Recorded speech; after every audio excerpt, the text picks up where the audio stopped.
Yves, l'impression de voir des cicatrices sur tous les murs extérieurs de sa maison.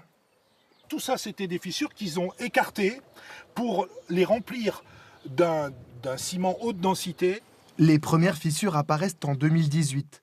Il en reste quelques-unes aujourd'hui, mais l'essentiel des travaux est fait. La maison est sauvée. On va pouvoir refaire un crépi par-dessus parce que la maison est stabilisée. Donc ça suffit, votre maison, elle est safe, Voilà, maintenant. mais c'est des travaux extrêmement lourds, extrêmement coûteux. 180 000 € payés par l'assurance, car il a fallu installer des pieux 13 mètres sous la maison pour renforcer ses fondations. Le voisin d'Yves, lui, attend toujours les réparations. Donc ici, on voit bien une fissure. C'est le cas de plusieurs maisons dans ce quartier. Elles sont construites sur un sol souple, qui se déforme avec les sécheresses et intempéries à répétition. Il y a une veine argileuse ici, qu'on voit descendre là, et qui va jusqu'au bas du talus. Et les maisons, sur cette veine argileuse, se fracturent les unes après les autres. Le phénomène concerne tout le pays.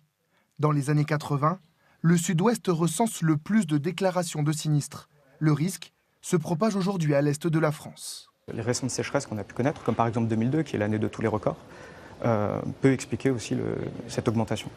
Selon un rapport, 20 millions de Français sont exposés à ce risque. Pour savoir si c'est le cas de votre habitation, il y a ce site internet. Alors, voyons voir. Christelle a son résultat en moins de 2 minutes. Risque seul moyen, c'est tout bon, il n'y a rien de spécial pour l'instant, donc tout est bon. Vous êtes rassuré un peu? Ah oui, oui. Les villes et les constructeurs doivent s'adapter, car la facture totale de ces dégâts pourrait s'élever à 2 milliards € par an d'ici à 2050. Un coût que les assurances ne